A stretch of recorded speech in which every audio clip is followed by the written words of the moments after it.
नमस्कार विद्यार्थी मित्रांनो, सर्वांचं स्वागत आहे आपल्या एमपीसी टाइम्स या यूट्यूब चॅनलमध्ये। मिशन कंबाईन पूर्व परीक्षा 2024 फेब्रुवारी 2023चं चालू घडामोडीचे टार्गेट क्रमांक 22 आहे।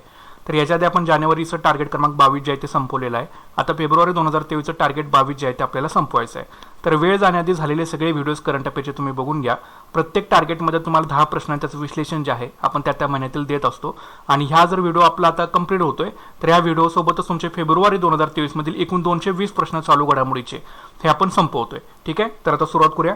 तर बघा प्रश्न काय, IMFच्या लवचिकता आणि स्थिरता सुविधा म्हणजे RSF अंतर्गत वित्त पुरवठा प्राप्त करणारा पहिला आशियाई देश कोणता आहे? IMF इंटरनॅशनल मॉनिटरी फंड त्याला आपण म्हणतो, आंतरराष्ट्रीय नाणेनिधी, याच्या लवचिकता आणि स्थिरता सुविधा अंतर्गत वित्त पुरवठा प्राप्त करणारा पहिला आशियाई देश कोणता आहे? तर याचं उत्तर आहे बांगलादेश। तर आंतरराष्ट्रीय नाणेनिधी कार्यकारी मंडळाने बांगलादेशासाठी एकूण 4.7 अब्ज US डॉलर्स कर्ज जे आहे हे मंजूर केलेलं आहे। यामध्ये extended credit facility ECF, extended fund facility EFF अंतर्गत एकूण 3.3 बिलियन US डॉलर्स आणि resilience and sustainability facility RSF अंतर्गत एकूण 1.4 बिलियन US डॉलर्स समाविष्ट आहे। तर निश्चितच हा तुम्ही लक्षात ठेवा। तर IMFच्या लवचिकता आणि स्थिरता सुविधा अंतर्गत वित्त पुरवठा प्राप्त करणारा पहिला आशियाई देश कुठला बनलेला आहे? तर तो बनलेला आहे बांगलादेश। ठीक आहे, तर एकूण 4.7 अब्ज US डॉलरचं कर्ज IMFच्या म्हणजे आंतरराष्ट्रीय नाणेनिधीच्या कार्यकारी मंडळानं बांगलादेशासाठी मंजूर केलेलं आहे। ह्याच्यामध्ये एक्सटेंडेड क्रेडिट फॅसिलिटी ECF आणि एक्सटेंडेड फंड फॅसिलिटी अंतर्गत एकूण 3.3 बिलियन US डॉलरचं कर्ज आणि रेझिलियन्स अँड सस्टेनेबिलिटी फॅसिलिटी अंतर्गत एकूण 1.4 बिलियन US डॉलरचं कर्ज जे आहे किंवा वित्त पुरवठा जो आहे हा बांगलादेशानं जो आहे तो प्राप्त केलेला आहे। आणि बांगलादेश हा RSF अंतर्गत वित्त पुरवठा मिळवणारा आशियातील पहिला देश जो आहे हा बनलेला आहे। तर निश्चित हा प्रश्न लक्षात ठेवा। नेक्स्ट प्रश्न बघा, भारताने कोणत्या देशासोबत initiative on critical and emerging technologies launch केलं? तर याचं उत्तर आहे USA म्हणजे अमेरिकेसोबत भारतानं initiative on critical and emerging technology आहे ते लॉन्च केलेलं आहे। तर राष्ट्रीय सुरक्षा सल्लागार अजित डोवाल यांनी त्यांचे अमेरिकन समकक्ष जेक सुलिवन यांच्यासोबत गंभीर आणि उदयोन्मुख तंत्रज्ञान ICET वर US इंडिया उपक्रम जो आहे हा सुरू केला। बघा, राष्ट्रीय सुरक्षा सल्लागार अजित डोवाल यांनी त्यांच्या अमेरिकन समकक्ष जेक सुलिवन यांच्या समवेत गंभीर आणि उदयोन्मुख तंत्रज्ञान ICT वरती US इंडिया उपक्रम जो आहे तो सुरू केला। मे 2022 मध्ये अमेरिकेचे अध्यक्ष जो बिडन आणि पंतप्रधान नरेंद्र मोदी यांनी सरकार, व्यवसाय आणि शैक्षणिक संस्था यांच्यातील धोरणात्मक तंत्रज्ञान भागीदारी आणि संरक्षण औद्योगिक सहकार्याचा विस्तार करण्यासाठी ICET ची घोषणा जी होती ती केली होती। कधी? मे 2022 मध्ये। ठीक आहे, तर बघा निश्चितच लक्षात ठेवा।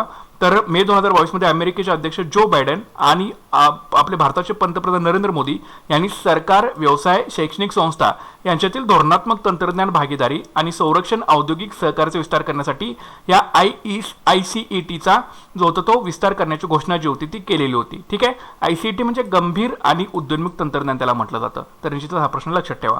पुढचा प्रश्न बघा, भारताच्या सर्वोच्च न्यायालयाची मंजूर न्यायिक शक्ती किती आहे? भारताच्या सर्वोच्च न्यायालयाची मंजूर न्यायिक शक्ती किती आहे?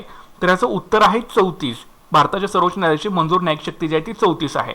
तर भारताचे सरन्यायाधीश DY चंद्रचूड यांच्या नेतृत्वाखालील 5 सदस्यीय सर्वोच्च न्यायालयाच्या कोलेजियमनं सर्वोच्च न्यायालयाचे न्यायाधीश म्हणून नियुक्तीसाठी 2 उच्च न्यायालयाच्या मुख्य न्यायमूर्तींची सरकारला शिफारस केलेली आहे।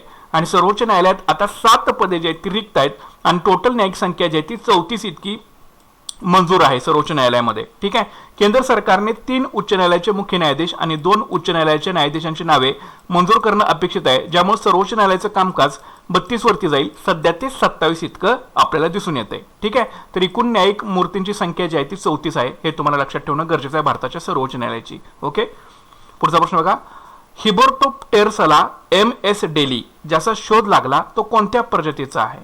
हिबोर्टोप्टेरसला MS डेली ज्याचा शोध लागला तो खालीलपैकी कुठल्या प्रजातीचा आहे? हा लक्षात ठेवा।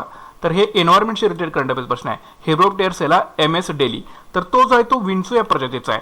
तर हिबोप्टेरस लॅम्प्सिडिली हे याचं स्पेलिंग याचं लक्षात ठेवा थोडं। हिबोप्टेरस लॅम्प्सिडिली ही एक जायंट सी स्कॉर्पियनची नवीन प्रजाती आहे। ते हिबोप्टेरिडीचे आहे आणि ऑर्डर युरोप्टेरिडा, ठीक आहे, युरोप्टेरिडा मधील जलीय ऑर्थोपॉडचा एक नामशेष गट आहे। म्हणजे जलीय ऑर्थोपॉडचा एक नामशेष गट आहे ज्याचं नाव आहे हिबोप्टेरस लॅम्प्सिडिली। ही एक जायंट सी स्कॉर्पियनची नवीन प्रजाती आहे, म्हणजे विंचवाची एक नवीन प्रजाती आहे। तर हिचा शोध लागलेला आहे। ठीक आहे. तर युरोप्टेरिड्स समुद्रातील विंचू म्हणून ओळखले जातात. हे जे युरोप्टेरिड्स आहेत हे समुद्रातील विंचू, आता तुम्हाला विचारतील समुद्रातील विंचू मधील कुठल्या गटाला ओळखलं जातं, तर युरोप्टेरिड्स म्हणजे जे तुम्ही प्राणीशास्त्र करताना त्याच्याशी रिलेटेड करंट अफेअर्स प्रश्न निश्चितच लक्षात ठेवा. त्याच्यानंतर 307 ते 303 दशलक्ष वर्षापूर्वी कासिमोवियन युगात ही प्रजाती अस्तित्वात होती. ठीक आहे. कासिमोवियन युगामध्ये ही प्रजाती जी होती युरोप्टेरिड्स नावाची ही अस्तित्वात होती. त्याच्या आहारात लहान क्रस्टेशियन्स, ऑस्ट्राकोड्स, कॉन्कस ट्रँकस, इन्व्हर्टिब्रेट्स आळ्या आणि गॅस्ट्रोपेड अँडी जी होती ही समावेश होती यांच्या आहारामध्ये. तर एक लक्षात ठेवा, समुद्रातील विंचू म्हणून कुठल्या गटाला ओळखलं जातं, युरोप्टेरिड्स. ठीक आहे. आणि हिबोप्टेरोप्टेरस लॅम्पसेडिली ही एक जायंट स्कॉर्पियनची सी प्रणाली आहे ज्याचा शोध जो आहे तो नुकताच लागलेला आहे. पण तुम्हाला मॅक्झिमम ह्या युरोप्टेरिड्स वरती विचारतील प्रश्न, त्याच्यामुळे तुम्ही लक्षात ठेवा. हा जैलिया आर्थ्रोपॉडचा एक नामशेष गट आहे. ओके, हे सुद्धा लक्षात ठेवा. पुढचा प्रश्न बघा, केंद्रीय अर्थसंकल्प 2023 नुसार आजपर्यंत भारतातील दरडोई उत्पन्न किती आहे? तर याचं उत्तर आहे रुपये 1.97 लाख रुपये प्रतिवर्ष. हे भारतातील दरडोई उत्पन्न आहे केंद्रीय अर्थसंकल्प 2023 नुसार. तर केंद्रीय अर्थमंत्री निर्मला सीतारामन यांनी आपल्या अर्थसंकल्पीय भाषणात सांगितलं की गेल्या 9 वर्षात भारतातील दरडोई उत्पन्न दुपटीने वाढून ते 1.97 लाख इतकं झालेलं आहे. ओके. आणि EPFO सदस्य संख्या सुद्धा दुपटीने वाढून ही 27 कोटी इतकी झालेली दिसून येते. सरकारने PM किसान योजनेअंतर्गत 2.2 लाख कोटी रुपयांचं रोख हस्तांतरण केल्याचंही त्यांनी जाहीर केलं. ठीक आहे. तर निश्चितच तुम्ही हे प्रश्न लक्षात ठेवा. तर केंद्रीय अर्थसंकल्प 2023 नुसार आजपर्यंत भारतातील दरडोई उत्पन्न किती झालेलं आहे? 1.97 लाख रुपये प्रतिवर्ष एवढं झालेलं आहे. EPOची सदस्य संख्या सुद्धा दुपटीने वाढलेली आहे, 27 कोटी एवढी झालेली आहे. आणि सरकारने PM किसान योजनेअंतर्गत एकूण 2.2 लाख कोटी रुपयांचं रोख हस्तांतरण केल्याचं सुद्धा केंद्रीय अर्थमंत्री निर्मला सीतारामन यांनी आपल्या अर्थसंकल्प भाषणामध्ये सांगितलेलं आहे. निश्चित लक्षात ठेवा. पुढचा प्रश्न बघा, भारतीय पुरातत्व सर्वेक्षणला अलीकडेच कोणत्या राज्यात नालंदा येतं 1200 वर्षे जुन्या मूर्ती सापडल्या आहेत? तर याचं उत्तर आहे बिहार या राज्यामध्ये भारतीय पुरातत्व सर्वेक्षण विभागाला नालंदा येथे बिहारमधल्या 1200 वर्ष जुन्या मूर्ती सापडलेल्या आहेत. तर भारतीय पुरातत्व सर्वेक्षणला अलीकडेच बिहारमधील नालंदा येथे 1200 वर्ष जुन्या मूर्ती ज्या आहेत त्या सापडलेल्या आहेत. पुरातन नालंदा युनिव्हर्सिटीच्या जवळ असलेल्या एका तलावातून त्या गाळ काढताना या मूर्ती ज्या आहेत त्या सापडलेल्या आहेत. पुरातन नालंदा युनिव्हर्सिटीच्या जवळ असलेल्या एका तलावातून गाळ काढताना त्या सापडलेल्या आहेत. या ठिकाणापासून सुमारे 88 किलोमीटर अंतरावर नालंदा महाविहार हे एक जागतिक वारसा स्थळ आहे. ठीक आहे. या ठिकाणापासून 88 किलोमीटर अंतरावरती नालंदा महाविहार हे काय जागतिक वारसा स्थळ आहे. आणि बिहार सरकारच्या जल आणि पर्यावरणाचे संरक्षण आणि जल संवर्धन करण्यासाठी सुरू केलेल्या जल जीवन हरियाली प्रकल्पाअंतर्गत विसर्ग करताना या मूर्ती ज्या आहेत आपल्याला सापडून आलेल्या त्या दिसून येतात. ठीक आहे. तर निश्चितच लक्षात ठेवा. तर भारतीय पुरातत्व सर्वेक्षण विभागाला कोणत्या राज्यात नालंदा येतं 1200 वर्ष जुन्या मूर्ती सापडल्या? उत्तर आहे त्याचं बिहार. आणि जल जीवन हरियाली प्रकल्पाअंतर्गत विसर्ग करताना या मूर्ती ज्या आहेत त्या सापडून आलेल्या आहेत. ठीक आहे. आणि या जिथं मूर्ती सापडल्या तिथून 88 किलोमीटर अंतरावरती नालंदा महाविहार एक जागतिक वारसा स्थळ आहे. आणि हे पुरातन नालंदा युनिव्हर्सिटीच्या जवळ असलेल्या एका तलावामधून या मूर्ती ज्या आहेत त्या सापडलेल्या आहेत. कुणाला? भारतीय पुरातत्व सर्वेक्षण विभागाला. निश्चित लक्षात ठेवा. पुढचा प्रश्न बघा, कोणत्या देशाने 23 मोठ्या कर्जदारांच्या क्षमतेचे परीक्षण करण्यासाठी नवीन बँक तणाव चाचणी परिस्थिती सादर केली? तर याचं उत्तर आहे USA. म्हणजे अमेरिका देशानं 23 सर्वात मोठ्या कर्जदारांच्या क्षमतेचं परीक्षण करण्यासाठी नवीन बँक तणाव चाचणी परिस्थिती ज्योती सादर केली. तर US फेडरल रिझर्व्ह देशाच्या मध्यवर्ती बँकेने अलीकडेच वॉल स्ट्रीट बँक तणाव चाचणी परिस्थिती सादर केली. मध्यवर्ती बँक 23 सर्वात मोठ्या US कर्जदारांचे भांडवल कमी न करता संकट परिस्थितीचा सामना करण्याची क्षमता जी आहे ती तपासेल. मध्यवर्ती बँक 23 सर्वात मोठ्या US कर्जदारांचे भांडवल कमी न करता संकट परिस्थितीचा सामना करण्याची क्षमता जी आहे ती तपासेल. प्रथमच तथाकथित तणाव चाचणी सर्वात मोठ्या आणि सर्वात गुंतवणुकीच्या बँकांच्या व्यापार पुस्तकांना एक्सप्लोरेटरी मार्केट शॉक जो आहे हा दर्शवू शकतो. ठीक आहे. तर निश्चितच लक्षात ठेवा. तर कोणत्या देशाने 23 सर्वात मोठ्या कर्जदारांच्या क्षमतेचं परीक्षण करण्यासाठी नवीन बँक तणाव चाचणी परिस्थिती सादर केली? उत्तर आहे अमेरिकेनं. पुढचा प्रश्न, नेब्रास्काच्या वाळूच्या टेकड्या जेथे नवीन प्रकारचे अर्ध क्रिस्टल सापडले आहेत ते कोणत्या देशामध्ये आहेत? ह्या नेब्रास्काच्या वाळूच्या टेकड्या जिथं नवीन प्रकारचं अर्ध क्रिस्टल जे आहे ते सापडले ते कुठल्या देशामध्ये आहे? तर याचं उत्तर आहे अमेरिका. तर क्वाझी क्रिस्टल हा एक पदार्थ आहे ज्यामध्ये अणू क्रिस्टल प्रमाणे व्यवस्थित असतात, परंतु अणूची रचना अधिक गुंतागुंतीची असते आणि सर्व देशांमध्ये वेळोवेळी त्यांची पुनरावृत्ती होत नाही. त्याला म्हणतात क्वाझी क्रिस्टल. क्वाझी क्रिस्टल हा असा पदार्थ आहे की ज्यामध्ये अणू क्रिस्टल प्रमाणे व्यवस्थित असतात, परंतु त्यांच्या अणूची रचना अधिक गुंतागुंतीची असते आणि सर्व देशांमध्ये वेळोवेळी त्याची पुनरावृत्ती होत नाही. हा अद्वितीय जटिल नमुना सामान्य क्रिस्टलपेक्षा हा वेगळा बनवतो. ठीक आहे. आणि अलीकडेच US मधील उत्तर मध्य नेब्रास्काच्या वाळूच्या टेकड्यांमध्ये क्वाझी क्रिस्टलचा एक नवीन प्रकार सापडला. त्यात 12 पट सममिती होते. ठीक आहे. आणि हे कदाचित अपघाती विद्युत डिस्चार्जच्या वेळी तयार झालेलं असावं किंवा खाली पडलेल्या पॉवर लाईनमुळे किंवा विजेचा झटका आल्यानं ह्या नेब्रास्काच्या वाळूच्या टेकड्यामध्ये जो क्वाझी क्रिस्टल हा जो पदार्थ आढळून आलेला आहे तो या परिस्थितीमुळे उद्भवलेला आहे असं म्हटलं जातं. ठीक आहे, तर निश्चितच लक्षात ठेवा. तर नेब्रास्काच्या वाळूच्या टेकड्याचे नवीन प्रकारचे अर्ध क्रिस्टल सापडलेले आहेत.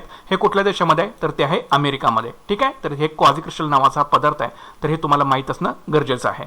पुढचा प्रश्न बघा, पंतप्रधानांनी अलीकडेच कोणत्या राज्यात 2 वंदे भारत ट्रेनला हिरवा झेंडा दाखवला? तर याचं उत्तर आहे महाराष्ट्र. तर पंतप्रधानांनी अलीकडेच महाराष्ट्र राज्यामध्ये 2 वंदे भारत ट्रेनला हिरवा झेंडा जो आहे तो दाखवलेला आहे. तर पंतप्रधान नरेंद्र मोदी यांनी महाराष्ट्र हायस्पीड रेल्वे कनेक्शनमध्ये 2 वंदे भारत ट्रेनला हिरवा झेंडा दाखवला. ठीक आहे, आणि मुंबईहून मुंबई सोलापूर आणि मुंबई साईनगर वंदे भारत एक्सप्रेसला हिरवा झेंडा दाखवण्यात आला. हा मुंबईहून मुंबई सोलापूर आणि मुंबई साईनगर वंदे भारत एक्सप्रेसला पंतप्रधानांनी हिरवा झेंडा जो आहे तो दाखवलेला आहे. त्यामुळे मुंबईहून धावणाऱ्या वंदे भारत एक्सप्रेस गाड्यांची संख्या 3 होईल आणि देशभरामध्ये ही संख्या 10 वरती जाईल असं आपल्याला दिसून आलेलं आहे. ठीक आहे, तर पंतप्रधानांनी अलीकडेच कोणत्या राज्यात 2 वंदे भारत ट्रेनला हिरवा झेंडा दाखवला? तर उत्तर आहे महाराष्ट्र. तर मुंबईहून सोलापूर आणि मुंबई साईनगर अशी 2 वंदे भारत एक्सप्रेसला पंतप्रधानांनी हिरवा झेंडा दाखवला. त्याच्यामुळे मुंबईहून धावणाऱ्या वंदे भारत एक्सप्रेसची गाड्याची संख्या 3 होणार आणि देशभरामध्ये संख्या ही 10 वरती जाणार आहे. ठीक आहे, पुढचा प्रश्न बघा, इंडियन इन्स्टिट्यूट ऑफ सायन्सने इलेक्ट्रोस्टॅटिक डिस्चार्ज संरक्षणामध्ये संशोधन आणि विकासासाठी कोणत्या कंपनीसोबत भागीदारी केलेली आहे? इंडियन इन्स्टिट्यूट ऑफ सायन्सने इलेक्ट्रोस्टॅटिक डिस्चार्ज संरक्षणामध्ये संशोधन आणि विकासासाठी कोणत्या कंपनीसोबत भागीदारी केलेली आहे? तर याचं उत्तर आहे सॅमसंग. ठीक आहे, सॅमसंग. ओके, तर सॅमसंग सेमीकंडक्टर्स आणि इंडियन इन्स्टिट्यूट ऑफ सायन्स यांनी अलीकडेच भागीदारीची जी आहे ती घोषणा केलेली आहे. आणि ऑन चिप इलेक्ट्रोस्टॅटिक डिस्चार्ज संरक्षणामध्ये संशोधन आणि विकासाला चालना देणं हे या भागीदारीचे काय उद्दिष्ट आहे? ऑन चिप इलेक्ट्रोस्टॅटिक संरक्षणामध्ये संशोधन आणि विकासाला चालना देणं असं या भागीदारीचं जे आहे ते उद्दिष्ट आहे. ठीक आहे, इथं ॲपल पाहिजे. ओके, तर लक्षात ठेवा. तर इंडियन इन्स्टिट्यूट ऑफ सायन्सने इलेक्ट्रोस्टॅटिक डिस्चार्ज संरक्षणामध्ये संशोधन आणि विकासासाठी कोणत्या कंपनीसोबत भागीदारी केलेली आहे? तर उत्तर आहे सॅमसंग. तर सॅमसंग सेमीकंडक्टर्स इंडिया रिसर्च आणि इंडियन इन्स्टिट्यूट ऑफ सायन्स यांनी अलीकडेच भागीदारीची घोषणा केली. ऑन चिप इलेक्ट्रोस्टॅटिक डिस्चार्ज संरक्षणामध्ये संशोधन आणि विकासाला चालना देणे या भागीदारीचं काय उद्दिष्ट आहे? ओके, तर अशा प्रकारचे एकूण 10 प्रश्न आहेत. तर आता आपण त्याचा पटकन रिकॅप बघून घेऊया. तर IMFच्या लवचिकता आणि स्थिरता सुविधा अंतर्गत वित्त पुरवठा प्राप्त करणारा पहिला आशियाई देश कोणता आहे? उत्तर आहे बांगलादेश. पुढचा प्रश्न आपण बघितला होता, भारताने कोणत्या देशासोबत initiative on critical and emerging technology launch केलं? उत्तर आहे अमेरिका, USA. भारताच्या सर्वोच्च न्यायालयाची मंजूर न्यायिक शक्ती किती आहे? उत्तर आहे 34. हिबर्टो टेरसला MS डेली ज्याचा शोध लागला तो कोणत्या प्रजातीचा आहे? तो आहे विंचू. नंतर केंद्रीय अर्थसंकल्प 2023 नुसार आजपर्यंत भारतातील दरडोई उत्पन्न किती आहे? 1.97 लाख रुपये प्रति वर्ष. पुढचा प्रश्न आहे, भारतीय पुरातत्व सर्वेक्षणला अलीकडेच कोणत्या राज्यात नालंदा इथं 1200 वर्ष जुन्या मूर्ती सापडल्यात? उत्तर आहे बिहार. पुढचा प्रश्न आहे, कोणत्या देशाने 23 सर्वात मोठ्या कर्जदारांच्या क्षमतेचे परीक्षण करण्यासाठी नवीन बँक तणाव चाचणी परीक्षे सादर केली? उत्तर आहे अमेरिका. नेब्रास्काच्या वाळूच्या टेकड्या जिथे नवीन अर्ध प्रकारचे क्रिस्टल सापडले आहेत ते कोणत्या देशामध्ये आहेत? उत्तर आहे अमेरिका. पंतप्रधानांनी अलीकडेच कोणत्या राज्यात 2 वंदे भारत ट्रेनला हिरवा झेंडा दाखवला? उत्तर आहे महाराष्ट्र. आणि इंडियन इन्स्टिट्यूट ऑफ सायन्सने इलेक्ट्रोस्टॅटिक डिस्चार्ज संरक्षणामध्ये संशोधन आणि विकासासाठी कोणत्या कंपनीसोबत भागीदारी केली? उत्तर आहे याचं सॅमसंग. ठीक आहे, तर हे प्रश्न व्हिडिओ तुम्ही रिवाइज करून 1-2 वेळा ऐका, लिहून घ्या. महत्त्वाचे प्रश्न आहेत, परीक्षेमध्ये येऊ शकतात. आणि या व्हिडिओ सोबतच आपण फेब्रुवारी 2023 मधील टार्गेट क्रमांक 22 जे आहे हे आपण पूर्ण केलेलं आहे आणि एकूण 220 प्रश्न आपण फेब्रुवारी 2023 मधील संपवलेले आहेत. त्याच्यामुळे वेळ जाण्याआधी झालेले सगळे प्रश्न बघा. एक प्रश्न महत्त्वाचा आहे, एक प्रश्न त्याचं उत्तर त्याचं विश्लेषण हे तुम्ही नक्कीच बघून घ्या. 220 प्रश्न म्हणजे 220 चालू घडामोडीच्या बातम्या तुमच्या फेब्रुवारी 2023 मधील आपण संपवलेल्या आहेत. त्याच्यामुळे सर्वांनी व्हिडिओ झालेले एकदा बघून घ्या. या व्हिडिओच्या शेवटी संपता तुम्हाला प्लेलिस्टची लिंक देईन, त्या प्लेलिस्टवरती क्लिक करून झालेले सगळे व्हिडिओज वेळ काढून नक्कीच बघा. नंतर लोड व्हायला तुमच्यावरती सुरुवात होईल. त्याच्यामुळे लोड आणि प्रेशरमध्ये करंट अफेअरचा अभ्यास अजिबात करू नका. अजून वेळ आहे तुमच्याकडे, व्यवस्थितरित्या अभ्यास एकदा संपवून घ्या. ठीक आहे, नक्कीच व्हिडिओला लाईक करा, शेअर करा. चॅनलवरती नवीन असेल तर चॅनल नक्कीच आपल्या सबस्क्राईब करून घ्या. भेटूत पुढच्या व्हिडिओ सेशनमध्ये. Thanks for watching guys and all the best.